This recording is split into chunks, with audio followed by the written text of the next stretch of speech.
Kembali lagi di Cerita Cinta Channel. Jangan lupa like, comment, and subscribe ya. Terima kasih.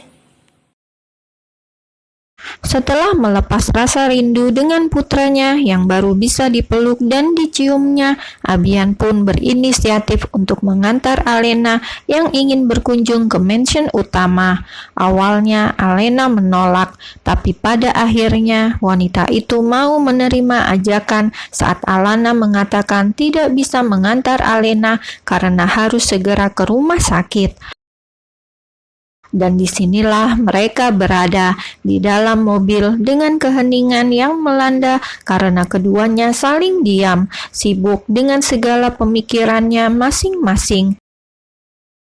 Hanya ada suara Bian yang sesekali bertanya sesuatu pada Alena atau mengajaknya berbicara yang membuat suasana di dalam mobil yang kaku menjadi sedikit hangat. "Besok, apa boleh aku membawa putra kita ke kediaman Atmajaya?" tanya Abian pada akhirnya, berinisiatif untuk memulai pembicaraan terlebih dahulu. Alena menatap pada pria di sampingnya yang tengah fokus mengemudi. "Bagaimana kabar ayah dan ibu?" Bukannya menjawab permintaan Abian, Alena justru balik bertanya saat teringat kedua mertuanya. Ya, meskipun dulu ia tidak terlalu dekat dengan kedua orang tua Abian, terutama ibu mertuanya, tapi tak dapat dipungkiri, hati kecilnya merindukan mereka, terutama pada Tia, adik perempuan Abian yang memang dekat dengannya. "Ibu dan Tia sehat," ucap Abian dengan lirih. "Ayah, bagaimana kabarnya?" Alena mengulangi pertanyaannya karena Abian hanya menjawab kabar ibu dan Tia. Entah mengapa perasaannya mulai tidak enak, apalagi saat mendengar suara Abian yang terdengar sedih. "Ayah sudah tiada." "Sudah tiada bagaimana? Apa maksudmu?" tanya Alena dengan jantung yang berdetak dengan cepat. Ia takut membayangkan apa yang ada di pikirannya saat ini menjadi nyata saat mendengar kata tiada. 5 bulan yang lalu, ayah sudah kembali ke pangkuan Sang Pencipta setelah berjuang melawan penyakit jantung yang dideritanya. Abian meneruskan perkataannya tanpa menatap Alena. Ia tidak ingin wanitanya melihat kesedihan yang tengah dirasakannya. "Innalillahi wa inna ilaihi roji'un." "Tapi Abian, bagaimana bisa? Bukankah dulu ayah tidak memiliki penyakit jantung?" tanya Alena dengan tak percaya, apalagi saat mengetahui ayah mertuanya itu sudah tiada, karena selama ini dedinya, yang notabene teman baik ayah Atmajaya, tidak pernah memberitahu kabar duka tersebut.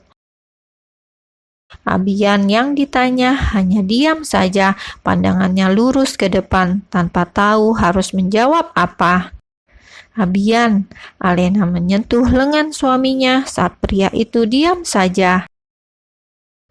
"Sebenarnya ayah sudah lama memiliki penyakit jantung, hanya saja beliau tidak pernah memberitahukan penyakit itu pada kami, dan sakit yang dideritanya kambuh saat perusahaan Atmajaya dinyatakan kolaps." Dek, Alena lagi-lagi terkejut. Ia bahkan sampai tidak bisa berkata-kata saat mengetahui penyebab ayah mertuanya meninggal. "Aku turut berduka cita, Abian. Maaf karena permasalahan kita." Alena tidak bisa meneruskan perkataannya. Hanya air mata yang menetes di kedua pipinya karena perasaan bersalah dengan apa yang menimpa ayah mertuanya. Melihat Alena yang menangis, Abian segera menepikan kendaraannya. "Jangan menangis dan jangan meminta maaf. Kau tidak bersalah, Alena." "Tapi Abian, karena aku pergi dan Bi yang marah hingga membuat perusahaan Atmajaya bangkrut dan ayah..." Ya, Alena memang mengetahui kabar bangkrutnya perusahaan Atmajaya yang dilakukan Boy Arbeto dari Alek. Namun hanya sebatas kabar tersebut. Tentang kabar selanjutnya, Alena tidak mengetahui apapun lagi tentang keluarga besar Atmajaya. Abian menggelengkan kepalanya. Sebenarnya perusahaan Atmajaya memang sedang tidak baik. Sebelum Boy Arbeto membuatnya kolaps, itu sebabnya dengan mudah sepupumu itu membuat perusahaan Atmajaya bangkrut. Tapi yakinlah, bukan karena itu ayah tiada. Tapi Abian, sebelum perusahaan Atmajaya kembali bangkit dan aku yang berhasil membangun Gold, keadaan ayah sudah sangat sehat, apalagi saat mengetahui kau pergi dengan membawa keturunan Atmajaya. Ayah bahkan bersemangat menjalani hidup agar bisa bertemu dengan cucunya.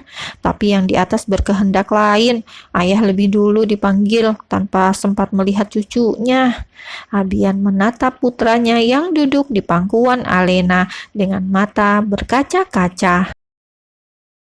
Ia bahkan masih mengingat dengan jelas di saat-saat terakhir ayahnya yang meminta agar dirinya bisa menemukan Alena dan hidup bahagia bersama istri dan anak mereka. Ayah menitipkan satu pesan untukmu. Dia meminta maaf karena dulu tidak bisa menjagamu sebagai menantunya. Ayah, Alena kembali menangis bahkan lebih keras hingga membuat Bian bingung dan langsung memeluknya. Mami kenapa menangis? Mam tidak apa-apa sayang. Melihat Alena yang menangis pilu dengan memberanikan diri, Abian memeluk wanita dan putranya dengan rengkuhan yang erat. Aku ingin ke makam ayah, pinta Alena masih dengan tangisnya. Abian menganggukkan kepalanya. Dengan senang hati, ia membawa istri dan putranya untuk bertemu dengan ayahnya, walaupun tempat yang mereka tuju adalah tempat peristirahatan terakhir ayah Atmajaya.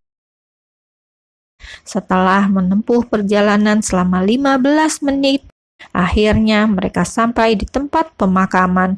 Di sana Alena kembali menangis dan Abian dengan sigap menenangkan sang istri juga putranya yang terlihat bingung dengan apa yang terjadi pada maminya. Setengah jam lamanya mereka berada di tempat pemakaman dan setelah selesai Alena meminta untuk diantar ke kediaman Atmajaya. Abian pun dengan penuh semangat mengantarkannya karena Ibu Ayuning dan Tia pasti akan bahagia jika bertemu dengan Alena dan Bian. Ibu, Alena langsung berlari dan jatuh berlutut di pangkuan ibu mertuanya yang sedang duduk di ruang tengah.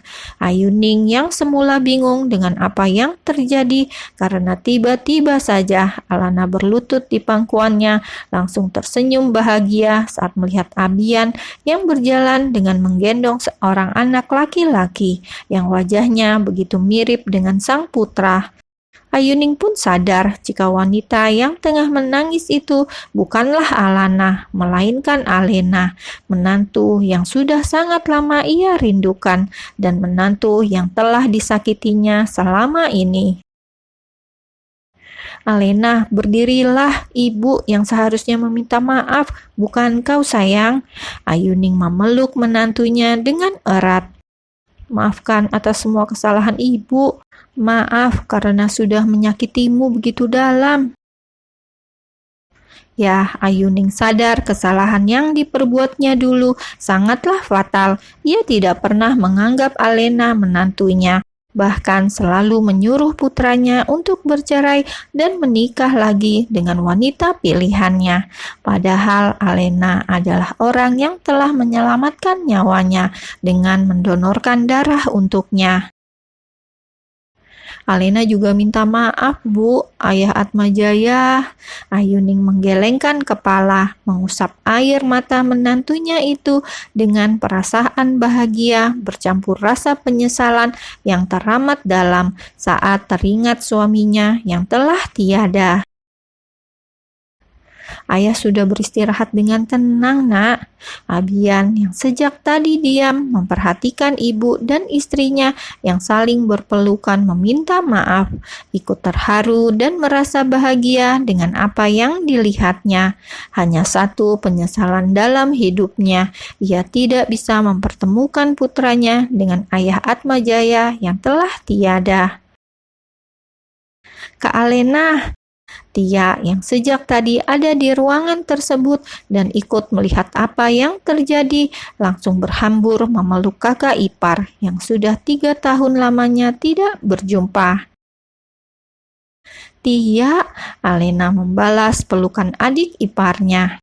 Sementara Ayuning berjalan menghampiri Abian yang tengah menggendong anak kecil yang sudah dapat dipastikan cucunya. "Namanya Bian Atmajaya," jelas Abian dengan bangga pada sang ibu. "Cucuku," Ayuning kembali menangis sembari memeluk cucu laki-laki yang sejak dulu ingin dilihatnya.